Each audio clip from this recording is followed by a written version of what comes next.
Pembacaan kitab Injil dibaca dari Injil Lukas pasal yang ketiga ayat 1 sampai dengan yang ke-6. Lukas pasal 3 ayat 1 sampai dengan yang ke-6. Demikian bunyi Injil Yesus Kristus. Dalam tahun ke-15 dari pemerintahan Kaisar Tiberius, ketika Pontius Pilatus menjadi wali negeri Yudea dan Herodes raja wilayah Galilea, Filipus saudaranya raja wilayah Iturea, dan Trakonitis dan Lisanias raja wilayah Abilene. Pada waktu Hanas dan Kayafas menjadi imam besar, datanglah firman Allah kepada Yohanes anak Zakaria di padang gurun. Maka datanglah Yohanes ke seluruh daerah Yordan dan menyerukan, "Bertobatlah dan berilah dirimu dibaptis, dan Allah akan mengampuni dosamu, seperti ada tertulis dalam kitab nubuat-nubuat Yesaya. Ada suara yang berseru-seru di padang gurun, persiapkanlah jalan untuk Tuhan, luruskanlah jalan baginya. Setiap lembah akan ditimbun, dan setiap gunung dan bukit akan menjadi rata. Yang berliku-liku akan diluruskan, yang berlekuk-lekuk akan diratakan, dan semua orang akan melihat keselamatan yang dari Tuhan." Demikian pembacaan Injil Yesus Kristus. Berbahagia kita yang memelihara firman Allah di dalam hidup kita. Maranatha. Bapak, Ibu, saudara-saudara, minggu ini kita memasuki minggu Advent yang kedua. Saat ini kita akan merenungkan tema "Persiapkanlah jalan untuk Tuhan". Bapak, Ibu, saudara, pernahkah kita mendengar tentang jam kiamat? Jam kiamat atau Doomsday Clock. Apa itu jam kiamat? Ada yang tahu? Jam kiamat adalah jam untuk mengukur seberapa dekat bumi ini bakal hancur. Nah, dengan adanya nuklir dan kebakaran hutan, maka bumi ini dianggap cepat kiamat. Seberapa cepat kiamatnya? Para ilmuwan menghitungnya tinggal sekitar 2 menit lagi. Itu artinya bumi ini sudah semakin kritis. Jadi para ilmuwan juga tokoh-tokoh dunia diharapkan untuk memperlambat kiamatnya bumi ini. Bukan makin diperlambat, sekarang ini ternyata waktunya bumi kiamat ini dipercepat jadi 90 detik. 90 detik itu berapa menit? 1,5 menit. Dari 2 menit jadi 1,5 menit. Kenapa kok bumi ini jadi dipercepat kiamatnya? Ternyata ada pemanasan global. Pemanasan global itu, Bapak, Ibu, Saudara, terjadi dan dirasakan oleh seluruh dunia. Pemanasan global itu bukan cuma terjadi di gunung es sana, ya, yang pelan-pelan sekarang sudah sedang mencair. Pemanasan global itu juga terjadi di sekitar kita. Bapak, Ibu, sekarang kalau kita melewati musim kemarau, kita pasti melewati musim kemarau itu dengan semakin panjang, betul ya? Musim kemarau, musim panas ini sekarang tambah panjang.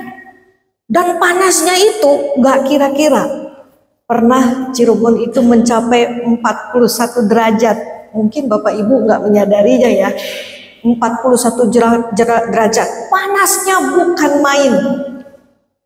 Kalau sudah musim kemarau sekarang ini, Bapak Ibu pergi ke Kuningan, pergi ke Bandung, nggak akan terasa lagi adem dan dinginnya. Yang ada panas, ya. Orang Kuningan, orang Bandung teriak-teriak, haredang, haredang gitu ya. Panas. Kalau kita di Cirebon udah terbiasa, tapi buat mereka musim kemarau itu seperti jadi satu petaka. Itulah dampak pemanasan global. Selain itu, pandemi COVID-19 juga dianggap sebagai salah satu penyebab bumi ini menjadi semakin cepat kiamat. Bapak, Ibu, Saudara-saudara, manusia berusaha untuk mencegah kiamat terjadi atas bumi ini. Namun seberapa kerasnya usaha manusia ternyata tidak mampu membuat bumi ini terhindar dari kiamat. Buktinya, bumi ini kiamatnya bukan semakin lambat, tapi malah semakin cepat.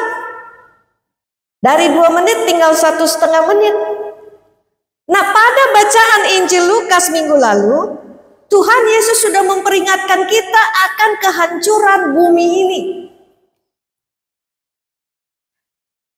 Kehancuran bumi ini disebut sebagai hari Tuhan. Memang hari Tuhan itu belum kita alami. Tapi dunia kita ini sedang tidak baik-baik saja. Dunia kita ini sedang menuju hari Tuhan. Dan hari Tuhan itu ditandai dengan bergoncangnya matahari, bulan, dan bintang yang berpengaruh pada kondisi lautan. Next slide-nya, ya. Kondisi lautan menjadi tidak stabil begitu matahari, bulan, dan bintang bergoncang. Semua orang takut. Saking takutnya mereka sampai mati ketakutan kalau kita membaca pada pembacaan Injil Lukas minggu lalu. Pada hari Tuhan, bukan hanya bumi yang akan hancur dalam ledakan, tapi Tuhan Yesus juga akan datang kedua kalinya untuk menyelamatkan umatnya dari dosa. Sebelum Tuhan datang kedua kali, seruan untuk mempersiapkan jalan bagi Tuhan itu harus digaungkan. Digaungkannya bukan cuma dulu, tapi sekarang juga harus digaungkan. Karena kita semua sedang bersiap-siap menantikan kedatangan Tuhan yang kedua kali. Apa yang harus dipersiapkan oleh umat Tuhan? Ada 2 hal yang harus disiapkan oleh umat Tuhan tatkala sedang mempersiapkan jalan untuk kedatangan Kristus kedua kali. Yang pertama, orang percaya atau umat Tuhan itu harus siap dimurnikan dan dibersihkan. Siap dibentuk, siap diproses untuk hidup benar. Bapak, Ibu, Saudara-saudara, Nabi Maleki memperingatkan bahwa Tuhan yang dicari dan dinantikan orang-orang percaya itu nanti datangnya secara mendadak. Tiba-tiba datang. Tapi persiapan tetap harus dilakukan sekalipun Tuhan itu datangnya secara mendadak. Kenapa demikian?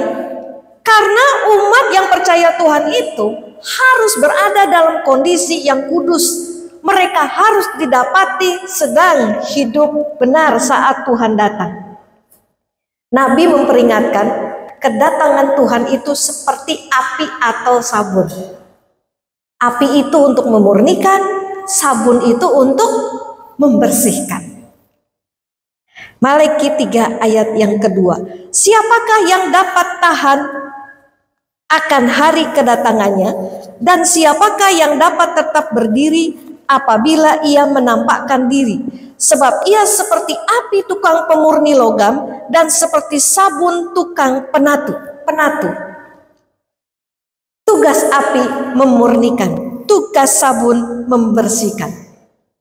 Jangan sampai Bapak, Ibu, Saudara-saudara, waktu Tuhan datang, kita ini baru menyediakan diri untuk dimurnikan, untuk dibersihkan. Terlambat, ya. Sebab ketika Tuhan datang, lalu Tuhan itu akan membersihkan umatnya, itu artinya yang hidup benar diangkat ke sorga, yang hidup tidak benar dibakar dalam api. Itu sudah ketentuan dari Tuhan. Itu hukum-hukumnya. Kalau seperti itu yang terjadi kepada kita, serem sekali ya Bapak Ibu. Kita nggak punya kesempatan untuk berbenah diri lagi. Sebab itu pemurnian dan pembersihan atas diri kita harus terjadi sebelum kedatangan Tuhan yang kedua kali. Kita siapkan diri kita ini. Siapkan hidup rohani kita. untuk menyambut kedatangan Tuhan dengan cara siapkan mental, siapkan iman kita untuk dimurnikan dan dibersihkan dari segala kebiasaan buruk yang berdosa. Kita perhatikan lagi Maleakhi 3 ayat yang ketiga. Di situ dikatakan Tuhan akan duduk seperti orang yang memurnikan dan mentahirkan perak, dan ia mentahirkan orang Lewi, menyucikan mereka seperti emas dan seperti perak, supaya mereka menjadi orang-orang yang mempersembahkan korban yang benar kepada Tuhan. Kita harus beri akses, berikan kesempatan kepada Tuhan untuk duduk, memurnikan kita, mentahirkan kita, supaya kita menjadi orang percaya yang mempersembahkan hidup yang benar kepada Tuhan. Kenapa sih Tuhan tuh mesti diberi akses, mesti diberi kesempatan untuk memurnikan, untuk membersihkan diri kita? Karena Tuhan kita itu nggak suka maksa ya Bapak Ibu Saudara. Tuhan itu bukan seperti iblis. Iblis itu suka memaksa, tapi Tuhan tidak suka memaksa. Kita harus mengerti sifat Tuhan ini ya. Waktu Yesus datang, Yesus itu tidak paksa orang berdosa untuk mengikut dia. Tapi Yesus mengajak, marilah kepadaku semua yang letih lesu dan beban berat, aku akan memberi kelegaan kepadamu. Tuhan tidak menyukai cara pemaksaan, karena pemaksaan tidak membuat kita langgeng hidup benar Bapak Ibu Saudara. Contoh orang Israel. Orang Israel itu mau bertobat, mau hidup benar sesudah dihukum. Mereka itu mesti diserang musuh dulu, dihancurkan dulu, dibuang dulu. Ya, intinya dipaksa bertobat dulu, baru mereka mau bertobat. Sesudah mereka bertobat, lalu hidupnya mulai nyaman ya. Mereka balik lagi ke dosa-dosanya yang lama. Mereka tidak kapok dengan hukuman Tuhan. Nah, Tuhan mau kita ini dengan sukarela dibentuk, diproses oleh Tuhan. Kalau kita tidak sukarela, kita bakal berontak, kita bakal melawan Tuhan terus seperti orang Israel. Sehari 2 hari sadar, tobat ya. Lusa kumat maning. Seminggu, 2 minggu, sebulan, 2 bulan, sadar, tobat. Berikutnya kumat maning, berbuat dosa. Tuhan tidak menyukai pemaksaan. Saya ingat salah seorang majelis di tempat ini pernah berdoa begini ya. Bukan majelis yang sekarang ya.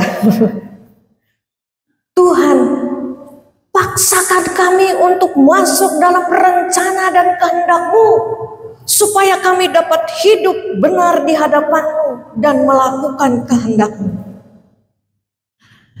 Paksakan kami masuk dalam rencana dan kehendak-Mu. Doa seperti ini benar gak Bapak Ibu? Benar gak? Benar gak?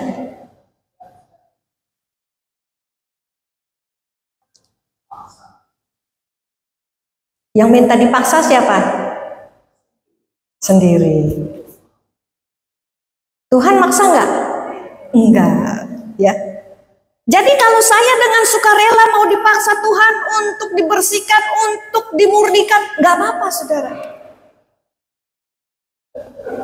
Berikan diri kita untuk dibentuk, diproses oleh Tuhan supaya kita ini makin dapat hidup benar serupa Kristus untuk menggenapi rencana Tuhan atas hidup kita masing-masing.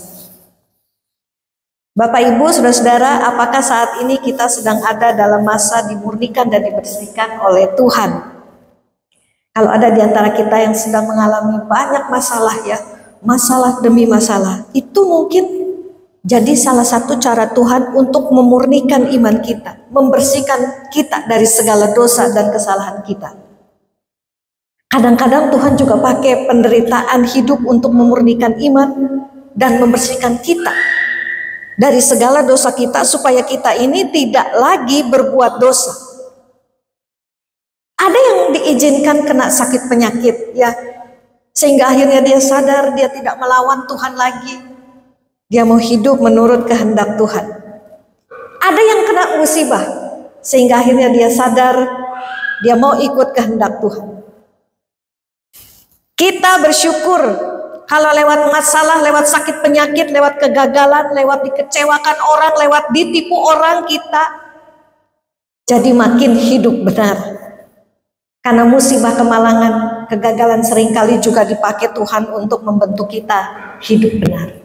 Yang pertama. Yang kedua, untuk mempersiapkan jalan bagi kedatangan Tuhan kedua kali, kita juga harus belajar siap hidup hanya untuk menyenangkan Tuhan. Bapak, Ibu, saudara-saudara, orang percaya dapat mempersiapkan jalan untuk kedatangan Tuhan dengan cara memiliki tujuan hidup yang menyenangkan Tuhan. Nabi Maleki menunjukkan bahwa tujuan Tuhan memurnikan dan membersihkan umat Tuhan adalah untuk menyenangkan Tuhan. Maleki 3 ayat yang keempat.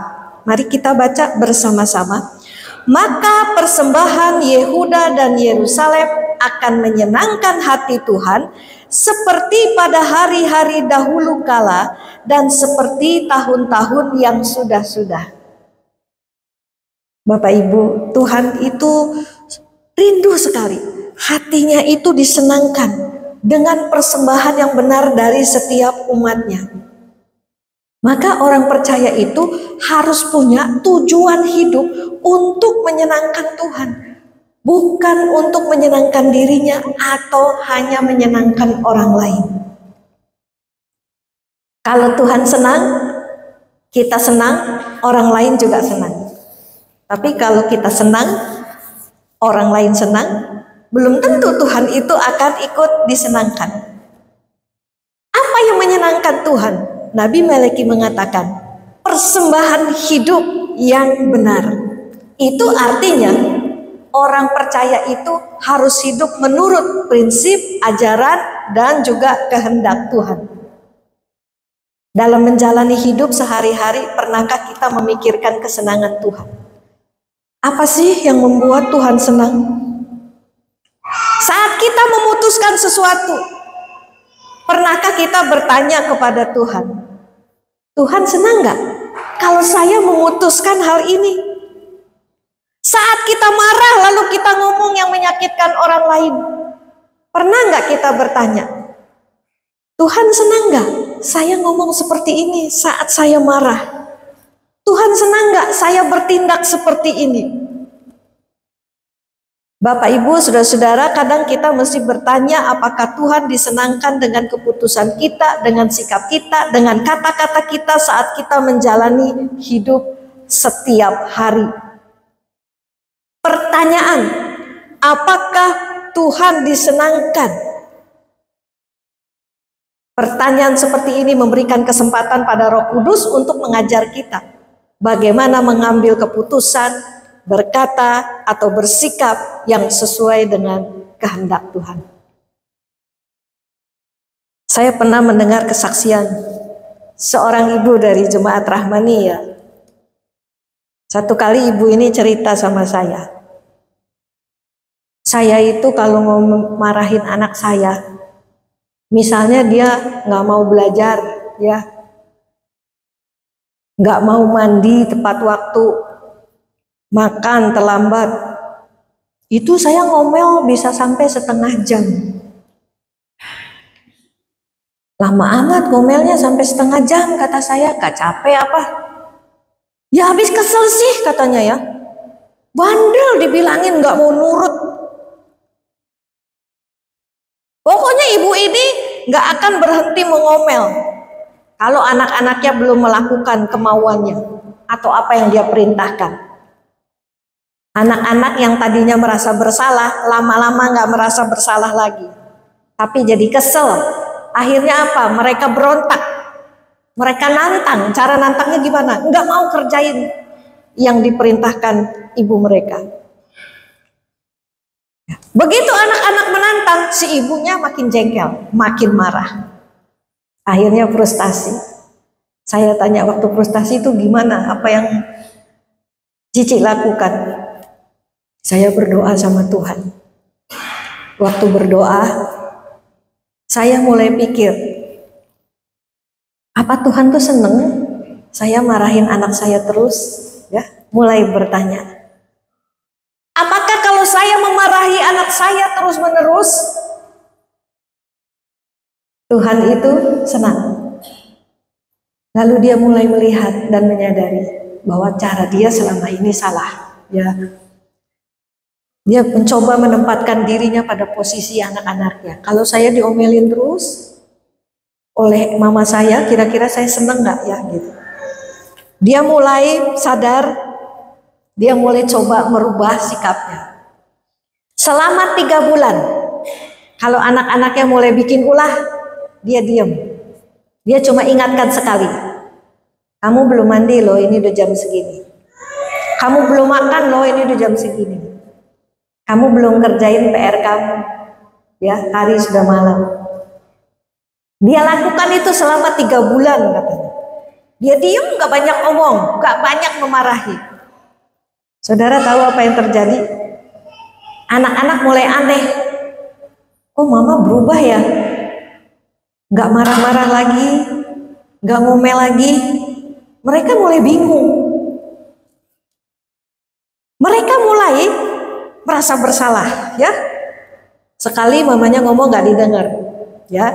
Besok ngomong lagi, mereka gak dengar. Ketiga kali, keempat kali, kelima kali mulai mikir, ya. Akhirnya setelah 3 bulan, anak-anak gak usah disuruh mandi sendiri. Anak-anak tidak disuruh makan tepat waktu makannya. Anak-anak gak usah disuruh belajar sesuai dengan tugas mereka. Bapak, Ibu, dan saudara-saudara, semua perubahan baik terjadi dengan sebuah pertanyaan. Apa Tuhan senang dengan cara saya? Apa Tuhan senang saya marah-marah terus? Bapak, Ibu, saudara-saudara, kadang-kadang kita perlu berhenti sejenak dan bertanya, apa Tuhan senang dengan yang saya pikirkan?